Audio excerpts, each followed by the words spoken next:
Bom dia, boa tarde, boa noite a todo mundo que está assistindo mais um Sou Solufando. E hoje a gente vai falar sobre feminicídio. Principalmente vamos trazer alguns dados desde 2017 até 2019 e fazer uma análise conjuntural de alguns fatores que compõem essa temática, beleza? Vamos comigo então agora. Então vamos analisar os nossos dados e principalmente aquilo que aconteceu nos últimos anos em relação ao feminicídio e outras violências também contra a mulher. A primeira coisa que a gente observa é o aumento do número de casos de feminicídio. Houve um crescimento de 11,3%. Entre os fatores que muitos especialistas colocam está a lei ser bem recente. A lei ela é de 2015, então a gente ainda precisa se acostumar com alguns parâmetros que ela traz. Tanto os números de ocorrência eles vão começar a aparecer de uma forma mais intensa, quanto também a sabedoria de como lidar com as situações e casos específicos. A outra coisa que apresenta para a gente de maneira geral é o ápice da mortalidade, que se dá aos 30 anos de idade. E aqui os dados eles apresentam uma correlação direta, inclusive com relacionamentos afetivos, que a gente já vai ver daqui a pouco. Existe uma taxa na qual o companheiro ele é a principal relação de agressão daquela mulher. Então a gente precisa entender que existe uma relação direta entre a forma pela qual o relacionamento afetivo se dá e principalmente como que isso se dá em nível estrutural na sociedade. Para isso a gente vai ter o machismo, vai ter toda uma cultura que vai relacionar uma forma de masculinidade tóxica nessas relações afetivas, que vão fazer com que o homem tenha uma enorme dificuldade de expressão emocional e também uma incapacidade de lidar bem com as suas emoções. Isso faz com que muitas das vezes o ex-companheiro ou companheiro seja um potencial agressor constantemente dessas relações. A gente vai ver que há uma relação direta também entre etnia. 61% dos feminicídios estão acontecendo com a mulher negra. E quando a gente fala o termo negro, a gente está associando os termos que o IBGE trabalha, que é a soma da população preta com a população parda. 61% ser negra significa que a gente vai precisar levar em consideração que existe um aspecto que pode estar relacionado tanto com classe, quanto também com o fator que a gente está aqui embaixo. 70,7% tinham no máximo o ensino fundamental.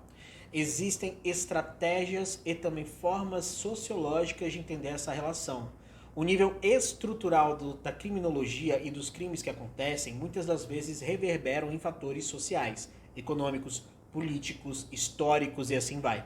A mulher, por muitas das vezes, foi tratada na sociedade brasileira como objeto, como uma forma de obtenção, como um troféu, como posse, e isso se traduz em relacionamentos afetivos por parte dessa população masculina, que por muitas das vezes coloca os seus interesses pessoais e as suas formas de expressão de uma maneira agressiva. Essa agressividade não é só física, ela é simbólica, ela é psicológica, ela é patrimonial. E ela não é somente contra a mulher, ela também é contra todo o ciclo que se envolve em torno dela, seja seus filhos, seja seus parentes, seus amigos e assim vai. Inclusive, a gente precisa tomar muito cuidado com as nossas relações infanto-juvenis por conta desses conflitos que muitas vezes são absorvidos diante dessas situações. Em 88,8% dos casos, o autor com ex-companheiro. E aqui a gente consegue os problemas. O primeiro e o mais primordial deles é a gente está perdendo vidas por conta de uma estrutura que está traduzindo o machismo em torno de uma violência. A segunda é mulheres perdendo a sua vida por conta de construções sociais e por conta de relações emocionais que ainda precisam ser trabalhadas com a parte masculina, vamos dizer assim. O homem ele tem uma ineficiência emocional que por muitas vezes se traduz nessas configurações de violência. E essa violência ela é e faz parte de um grande conjunto de fatores que a gente vai analisar em conjunto.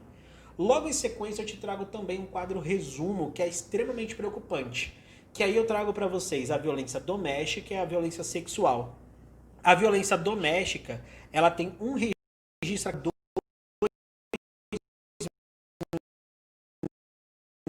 no Brasil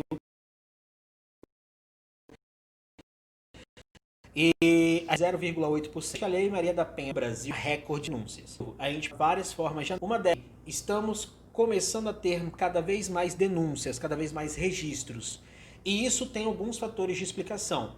Primeiro, a lei ela se torna conhecida. Segundo, a gente também tem um empoderamento feminino, que no século XXI se tornou cada vez mais intensificado.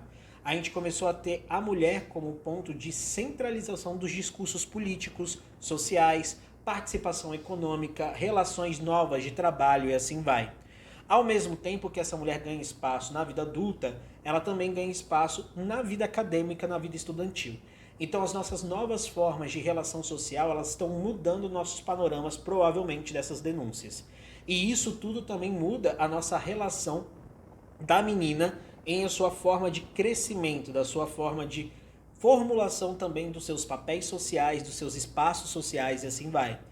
Agora, a violência sexual, ela chama atenção e para muitos de vocês vai ser um dado muito assustador, para outros de vocês talvez muito esperado. A maior parte da violência sexual, ela também parte de familiares ou pessoas conhecidas no sentido geral, amigos da família, parentes e assim vai. E essas violências sexuais, a maior parte delas é destinadas ao sexo feminino, 81,8%, né? O restante para o sexo masculino. Nós temos mais da metade, 53,8% tinham até 13 anos, beleza? 13 anos para baixo a gente considera estupro de vulnerável, tá bem? A lei, ela tem uma coisa que ela é muito, vamos dizer assim, abrangente em alguns sentidos e muito objetiva em outros. Obviamente que a gente precisa traçar várias condutas e vários fatores para entender os nossos casos de estupro de vulnerável, estupros e assim vai.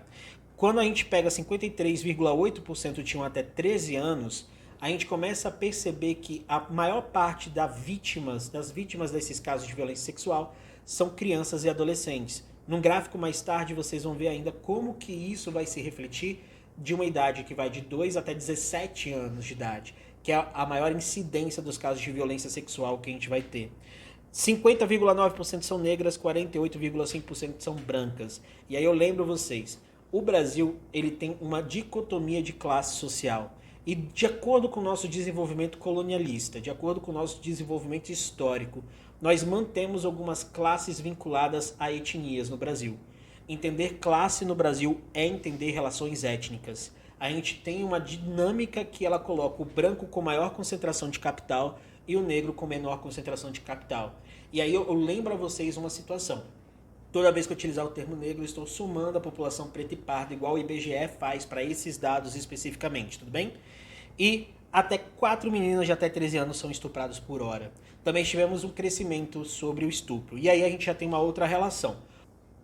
O estupro, ele já é tipificado há algum tempo na sociedade brasileira. Então a gente não pode fazer a mesma relação que a gente fez com o feminicídio, por exemplo, que é uma lei recente. O estupro, por estar mais tempo, esse aumento dele indica outros fatores. Esse aumento dessa agressão, esse aumento dessa violência sexual já indica outros fatores prováveis dentro dessa nossa análise. E aí vamos para vítimas de feminicídio. A primeira parte desse vídeo vai ser destinada ao feminicídio. Quando a gente pega as vítimas por raça ou cor, igual utiliza o IBGE, nós temos a concentração, como eu falei para vocês, na população negra. Isso reflete a nossa situação de classe, a nossa situação de exclusão, a nossa situação de vulnerabilidades sociais que elas existem. As comorbidades sociais, elas são múltiplas quando a gente analisa os dados. Então, quando a gente quiser, por exemplo, diminuir a incidência de um crime ou entender como que esse crime ele pode, vamos dizer assim, reduzir as suas formas de atuação, a gente precisa entender quais são os fatores que estão por trás dele. Então, quando a gente entende que existe um valor étnico, existe um valor patrimonial, existe um valor que ele é destinado à idade, existe um valor que é destinado à educação, a gente pode atuar em várias frentes para prevenir e também para diminuir as ações dos criminosos, né? E por que isso acontece em essência no Brasil? As nossas formas culturalistas de dispersão do conhecimento em torno daquilo que a gente, como que a gente se comporta, pensa e sente, elas por muitas vezes naturalizam aquilo que a gente chama de machismo. O machismo em si, ele é e faz parte da nossa estrutura social brasileira e também da nossa estrutura social da cultura ocidental, podemos dizer até do mundo. Porém, a gente vê que esse machismo estrutural, ele se reverbera nas nossas falas, a gente naturaliza ele como se ele fosse parte do nosso cenário social constantemente. E nisso, a gente constrói relações de comportamento, pensamento e sentimento. Por muitas das vezes violentas, por muitas das vezes marginalizadoras, por muitas das vezes dicotômicas dentro das nossas relações de trabalho, sociedade e afins. E a gente vê por esse dado claramente como que isso está diretamente ligado a essas situações. Nesse gráfico ainda que eu trouxe para vocês de uma evolução da taxa de homicídios femininos no Brasil por raça e cor de 2007 a 2017, a gente observa que há um crescimento da população negra morrendo, em detrimento de uma estabilização da população de não negros morrendo. Então a gente observa que a violência contra a mulher negra ela é uma constante e principalmente ela está sendo impulsionada por fatores que eles por muitas vezes estão relacionados a outras vulnerabilidades. E quando a gente ainda vê aqui as vítimas por feminicídio por escolaridade de 2017 a 2018 no Brasil, a gente observa que o ensino fundamental, pessoas que até tinham um ensino fundamental completo, foram as maiores relacionadas aí como vítimas desse crime. O que está dizendo pra gente? Primeiro, a gente precisa entender o que significa essa vulnerabilidade escolar. A evasão escolar, as condições sobre estudo, as formas pelas quais o ensino privado e público no Brasil acontecem e principalmente por que essas pessoas elas não estão completando o ensino, podem ser um dos fatores que poderiam reduzir as taxas de crime. Vejam que aqui eu estou trazendo para vocês quem sofre. Eu vou em breve mostrar em uma outra forma de trabalho como que a gente vai estar diretamente ligado também com essa associação de quem está denunciando. Então a gente vai ver que o fator educação é essencial para a mudança em sentido global. E não falo somente numa educação em torno de inclusão e socialização. É uma educação que também passa por uma educação sexual, por saber limites do corpo, limites do que pode acontecer com o corpo, do que alguém pode fazer com o corpo, limites das falas, a naturalização dos assédios, a naturalização das agressões, que por muitas vezes acontecem principalmente com o público masculino, vamos dizer assim.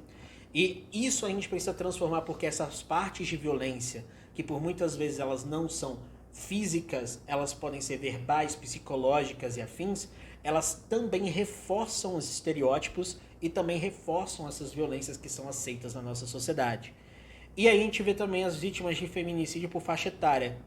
No feminicídio especificamente, diferente da violência sexual, de forma geral, a gente vai ter uma concentração nas pessoas mais adultos, beleza? De 20 a 39 anos. Isso se dá porque, em essência, os relacionamentos afetivos, eles se concretizam mais nessas idades. E a separação deles também. E normalmente, a gente já viu lá nos gráficos anteriores que é o companheiro ou ex-companheiro que realiza essa agressão.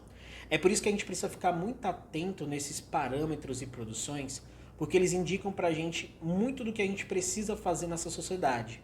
A gente precisa educar os homens para que eles entendam seus limites, suas capacidades e as suas formas de atuação.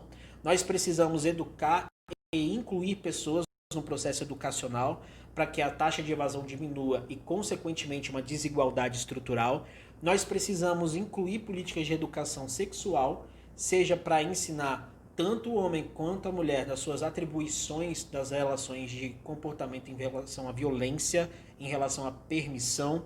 E a gente precisa principalmente cuidar de uma educação socioemocional. Porque um dos graves problemas que a gente vê aqui por trás é como que o sentimento de posse e propriedade está sendo atrelado às relações afetivas dessas pessoas que estão cometendo essas agressões. Então a gente precisa atuar de uma forma múltipla nessas relações. Ao mesmo tempo, a gente tem aqui as vítimas de feminicídio por vínculo com o autor. E como eu falei para vocês, a maior parte é o companheiro ou ex-companheiro, só que a gente ainda tem parentes ou conhecidos. A gente tem uma taxa de outro vínculo, qualquer que seja ele, é de apenas 9,4%. Ou seja, a maior chance de você sofrer um crime de cunho de violência sexual ou feminicídio, até agora nos gráficos, é de membros da sua própria família, de conhecidos próximos a você. Isso mostra a importância de um entendimento estrutural desses dados, porque ele está deflagrando para a gente um sistema que por muitas das vezes a gente está colocando para debaixo do tapete. Um problema que está na nossa casa, um problema que está no nosso ciclo de amizades, beleza? Esse foi o primeiro vídeo que a gente vai começar a tratar sobre crime, justiça, sociedade e análises. E a gente falou um pouco do feminicídio e da violência sexual, focando um pouquinho mais no feminicídio. O próximo vídeo a gente vai trazer mais dados dessas análises criminológicas e sociológicas. E então se inscreve aí, comenta se você gostou dessa primeira parte e a gente volta em breve, beleza? Beijocas para todos vocês, espero que tenha sido proveitoso. Eu acho que a gente se vê em breve e é isso!